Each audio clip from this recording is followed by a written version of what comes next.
things. We're not going to touch on any of that, but I do want to start general. So for the people, obviously we all know. For the people who don't know, can you explain what One Umbrella and Swave Nation is as a movement and who you are as an artist? Um, One umbrella is pretty much, look at it like this. When you see an umbrella, right, and you see that umbrella, it has a stick at the bottom of the base, and then there's a bunch of little things that kind of hold together this thing that covers you, right? Um, in a collective, one umbrella is the basis of a bunch of corporations um, and entities that really don't have anything to do with each other, but they support each other, um, like just like an umbrella. So we look at, you know, the base of the umbrella, like, you know, the base of any other brands. You know, it's the middle piece of everything. Um, and then we look at the top, all those little things. We look at those as the entities and like the different businesses. So let's say, what's your name? Nick. Nick. And what's your name, bro? Mine. And what about you? Rohan. Justin. Justin, Yeah. Rohan. Rohan, and Nick. Let's say you guys are all you guys all have different entities, right? Like let's say you're all rappers. Matter of fact, let's say he's a store owner, you're a rapper, and you own restaurants.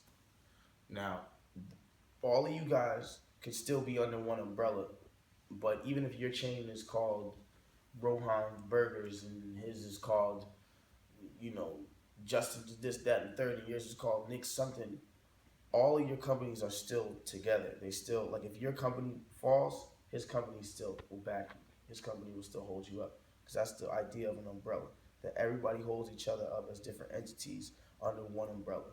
You know what I'm saying? So me as Tory Lanez, I'm just one entity under the umbrella. There's a lot of other things that are going to come out of the umbrella as far as, other artists that will have their own visions towards their own life and their own lifestyle. Me personally, mine is Swave Nation. Swave Nation is also under the umbrella. But the Tory Lanez brand and the Swave Nation brand are not the same brand. You know, Swave Nation lives on its own. Tory Lanez lives on its own. And both of those brands will get their own separate thing and they'll collide when they have to, you know? But basically, we look at every little brand and every little piece as a piece of the umbrella. You know? So that's what the umbrella is. Cool. In a weird nutshell. No, that's cool. So the tour just started last week. Boogie, you'll be hopping on a little bit later. You'll be with Mac Miller for about 10 days in the middle of that.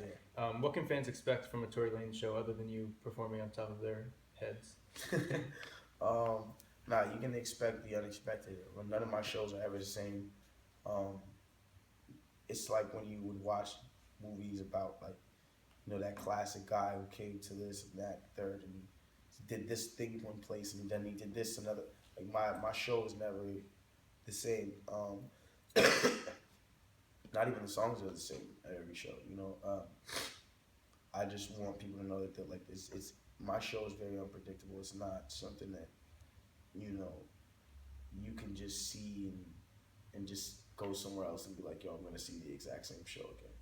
It's something that's like, yo, I'm gonna see something crazy every single time, and I know the whole show is gonna be different. You know, so. And you said you made it to the last row of people in Denver. Yeah. On top of it. Is there like a Method Man influence there, or is this just you? Man. Nah, it's. I had the show at the Red Rock, or is it Red Rocks or Red Rock? Red Rocks. Show at the Red Rocks, and it was 10,000 people, and it was like this, but it was higher incline. So each of these levels was a step, and it was like the step was probably as long as like 2 rows of this. So like you could be on a flat surface for like 2 rows of this, and then it's another big step and another big step until it could fit 10,000 people. And it was like mad dangerous because remember, this is like a slant, but this isn't that bad of a slant. Like this is like a hill.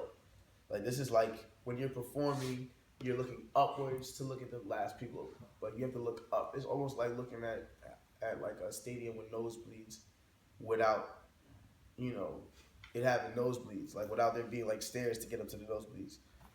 And I was like, the Beatles performed here. Everybody performed here. This was like one of the craziest places, like all the legendary people. And I was like, I want to do something legendary here. And I told the crowd, I said, yo, I'm going to be the first person to ever crowd walk 10,000 people upwards at the Red Rocks. And I did it. And then I crowd surfed back down, and I almost died 19 times. Well, you're still with us, which is good. So, we met a few weeks ago in New York at an Interscope party. We talked a little bit about how I was first introduced to your music with the Chicks tape in 2011. I gravitated towards Loud. That was my favorite song at the time. And then the next time I heard of you, like on a big feature, was YG on Just Read Up 2 on the set. Yeah. Can you talk about how your music has evolved since that time, where it was more focused on singing rather than rapping, even though you came up as it? Or? No, it's never focused on one attribute. My strongest suit is the fact that I'm versatile and like I could take it to like many different places. And like my thing is like I don't ever want to be, you know, the artist that. It's just like my shows. You know, you're never gonna get the same thing, you know, because that's boring. It just gets boring after a while. And I'm not a boring artist. I'm not one-dimensional. There's a lot of one-dimensional artists that can only sing or they can only do this and that. You know, melody and melodic value is, you know, one of the strongest suits in music. In the last 5 or 10 years, there hasn't been one song that's been number one in the world that didn't have some sort of melodic value. Which goes to show that, you know, either if it's not singing, melody is the strongest suit in music, you know. And so for me, you know, I'm just really good with melody. So regardless of the fact, even if something sounds like it's just a melody, sometimes it's not always just singing. It's just that the music is a melody, the music is in tune. It's like, would you rather hear a guitar if one note is out of key, or would you want to hear a guitar with all the notes in key? You know what I'm saying? So it can sound beautiful when it plays all the way through. And that's my thing, you know, sometimes I might rap and I might disguise it around a lot of singing, or I might, you know, do stuff like that, but it's only because secretly and subliminally in the consumer's mind, they may not realize this, but the melody is what's taking you on the ride that you're going on. It's not like, that's why people will listen to my music and be like, yo, I just always feel like I'm in a weird space when I hear your music, like I smoke to it and I get high and then I listen to it and it's like I'm in this different place and it's trance when I listen to it. It's not that you're in a trance, the melodies is just taking you somewhere. You know what I'm saying? If I was just that the whole time, it'd be cool, but it'd get annoying after a while. Right. You know, but the new sound has changed, man. Everything is different. I'm a way better rapper. I'm a way better singer. I'm a way better producer now. Way better director. Everything is just it's changing the whole craft. My bad, can I say? No, it's all good. So Rolling Stone last week named you as like one of their artists you need to know for October. Do you consider that recognition a success, or where do you find success, whether it's in ticket sales, album sales? Does it mean anything to you? Yeah, I mean, everything means something to me. Every little piece of success is a blessing from God, you know, and all glory belongs to God for me. But my thing is my success isn't just cause don't get me wrong, I love the fact that Rolling Stone said that about me, and I think it's a big accomplishment. But success for me is on another scale of because if that's the case, I've done a lot of successful things. Right. I'm here to be the biggest artist in the whole world. I'm going to be the biggest artist in the world. There's no doubt about that in my mind. There's nothing that changes that. It's already written in the books. Can't help it. You know what I'm saying? Yep. I get scared of what I got to do when I get there. That's what I'm saying. You know what I'm saying? Like, I already know I'm going to be the biggest artist in the world. It's for me, it's like, because my goal is set so high, all the big things come to me at ease. I had a song with Justin Bieber on my mixtape when I was 18 years old. That's probably some people are like, yo, that's the biggest artist in the world. That's the biggest accomplishment in my life. That was one of the first accomplishments I got. Because the goal is set so high and the standard is set so high.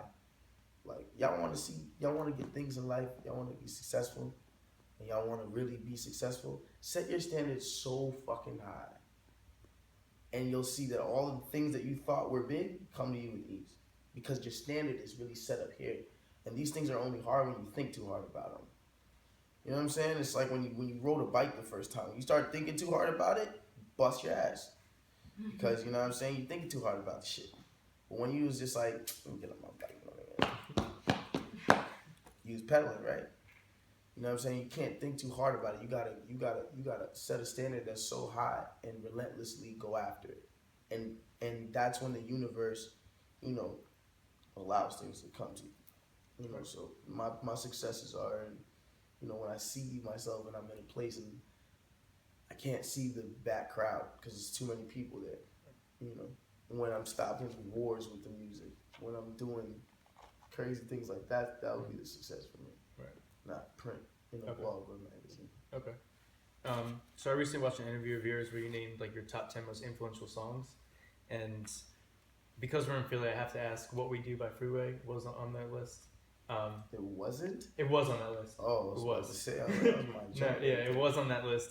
I was wondering if you just gravitated towards like the whole Rockefeller connection, or Of did you course, really nah, mess with like Philly and Beanie and Chris and me? From Nah, everyone? of course. Like, you gotta remember, I'm a kid that came up under all that state property Right. and all that stuff. Like, watching Beanie C on Penny Crack and all these things. You know, I'm a fan of Cassidy. Okay. You know, like, I love Meat. Like, you know what I'm saying? Like, I think in a weird way, it's like my life has always kind of been involved with Philly in a weird way because so much dope shit has come out of Philly. You know, and I think sometimes people don't even give Philly enough credit for all the dope shit that's really come out of here, especially back in those times. Like, you had Beans, you had Freeway, you had, and these guys were putting out records. You had the Young Guns, you had everybody. You know what I'm saying? And for me, it's like it's a no-brainer. Like there was multiple times, actually, I should say that there's been multiple times when Philly has had it, and Philly's definitely influenced me. Okay. Cool. So going back to that list, 8 of the 10 songs that you named came from the 2000s. I don't know if you're aware of what's happening with the whole Vince Staples 90s argument.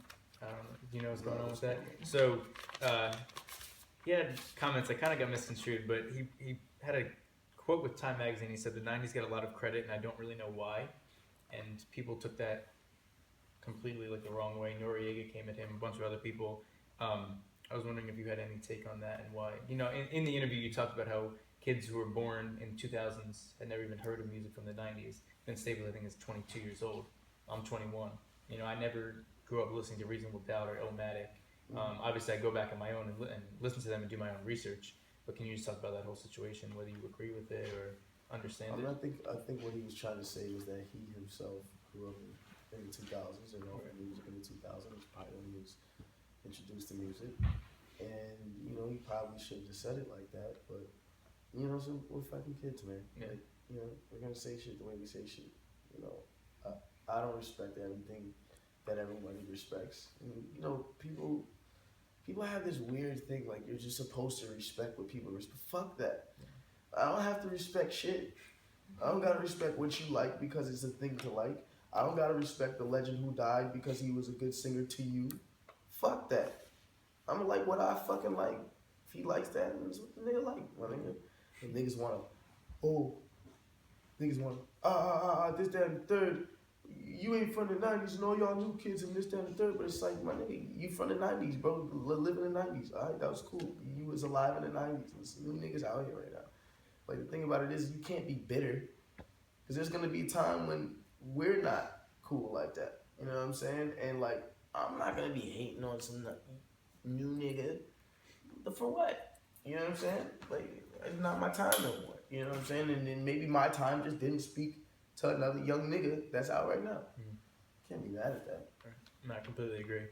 Continuing with current events in hip hop, obviously you have a little bit of a Toronto connection with Drake. You've worked with Meek back on Dream Chasers. You used to send him hooks back in the day, and he would always support you and your music.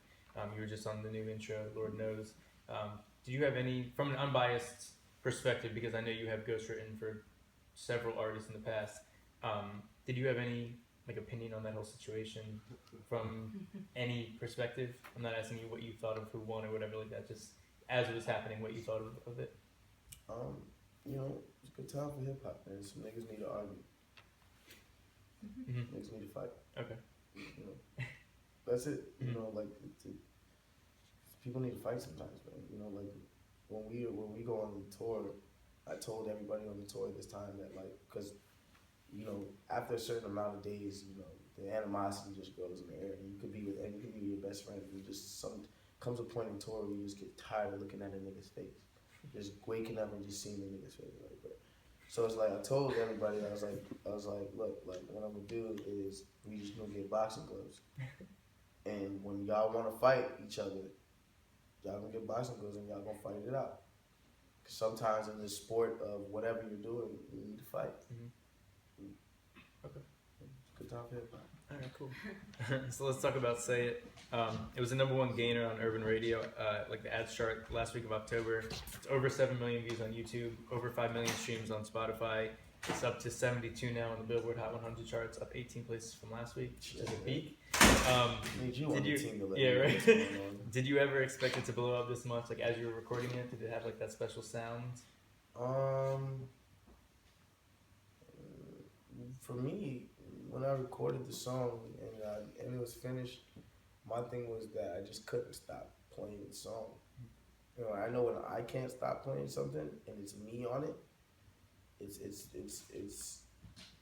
I knew it was a thing when I was like every single time I would play it, and I'm talking about for months. It just never lost its timelessness. And I'm talking about like all I'm doing is going in the car and listening to the song, like listening to the song back to back throughout the whole fucking day. Like when I get in the car, I'm listening to the same song. And I'm talking about I'm doing this for months. I can't listen to myself for longer than like 2 weeks. So I can't hear this shit no more. It's like even if the song is hard as hell, like I just don't fucking hear it. I say, even when I hear Say It to this day, it's still timeless. It still feels new. Each time I hear the song, it feels new. And so performing it hasn't gotten old for you yet? Nah, hell no. I mean, I don't even really. I just started performing this Right, shit. yeah. Yeah. Cool. So Ed Sheeran recently put out a cover of Say It. Was that something that you expected? That you had like a prior relationship with him, or I was just with him like 2 days ago. Oh, for real? We was just eating dinner and chilling. No, he's a cool guy. He's like one of the coolest dudes. He has just mad respect for the culture of music that we're in. And you know, I got signed to a dude named Benny Blanco, which is also like a real close friend of Ed. Like, you know, they worked on multiple things together. And, you know, like I'll go out to dinner with these guys, or I'll go out to the club with these guys or something. And, you know, they're like real friends. Like, and they really sit there and like rap battle each other and talk about who has more #1s, and like they make fun of each other for like stupid funny shit. And like it's like, you know, like they're real friends. So it's one of those things when I think when Benny signed me and then Ed actually heard my shit, he just was like, yo, this kid's cold, you know. And he met me and I was, you know, me, you know, I don't act different for nobody. I don't change who I am around anybody because of anything. Because in my mind, it's like I'm already gonna be the biggest artist in the world. It's like I don't have to change because you're big right now. And so it's like, you know, I just be me and niggas like me, man. You know, so. Very cool. So a lot of people who are unfamiliar with your work from 5 years ago would consider this like your breakthrough song and introduction to the mainstream, which technically it is. As a solo artist, as a solo artist, absolutely. I want to preface it by saying you have like a very dedicated fan base. If you go on your YouTube comments from 4 years ago, just waiting for you to blow up. But for people who are unfamiliar with your full catalog, who don't know that you have 10 mixtapes, you know, 10 plus mixtapes, is there an effort to push people towards that older music, or are you embracing the fact that you can be considered a new artist? It's a little bit of both. You know, I want you to still listen to what came out, but then there's a split in between the music where the music sounds a certain way from this point on, and then the music sounds another kind of way from this point on. And it was one of those things where when I first got signed, and I was signed to an independent label before, I was 18 years old, 18 to 21. I made like 5 mixtapes, and so like Mr. Peterson, One Verse Killer, Sway B, Ignorant Shit, all that stuff, up until Sincerely Tory was like another era of my music. Like, you know, it was like a very naive, different kind of, very experimental, like a lot. And what's crazy is even a project now, like Sincerely Tory, when you go back to Sincerely Tory, you listen to the production that was on that project, and then you go listen to everything that people think is new right now, you'll be so surprised. You'll be like, what the hell? Because I was on a sound and a wave long time ago, like a long time ago. Right. So, for me, there's a gap between those two. So I don't just push people to the old stuff, but from the music is definitely different from Conflicts on My Soul on, because after Sincerely Tory, I took a year off of music, just to kind of get my sound right, you know, and kind of train my sound to be different, and it changed at Conflicts on My Soul. So from Conflicts on My Soul, you got Chicks Tape 2, Lost Cause, and the Cruel Intentions EP. And those four are the ones that, you know, I would tell people to go to now in my career. If you want, you know, music that's cohesive. Right. So, Cool. So last question. We just talked. You've released tons of mixtape stuff, EPs in the past 4 or 5 years. Cruel Intentions EP over the summer, which was highly regarded amongst the hip hop community. What's next moving forward? I know you were just in the studio with Rocky. You mentioned something about Christmas Day, something coming out. What can we expect from you in the future? just think, there's just things coming. There's some very serious things coming. That's all I can say. Okay. Can you elaborate on Christmas Day at all, or no? No. And just know it's the last Fargo Friday of the year. Okay. Like, it's, and if for those who are not familiar with Fargo Fridays, it's something that I do, you know, simultaneously through the year. That, you know, we drop new music on and we drop new videos on and we do different things, but like, we've never had like no grand finale Fargo Friday type shit. And like Christmas is the last Fargo Friday of the year. Cool. It's gonna be dope. That's it. Thank you. Appreciate it. All right.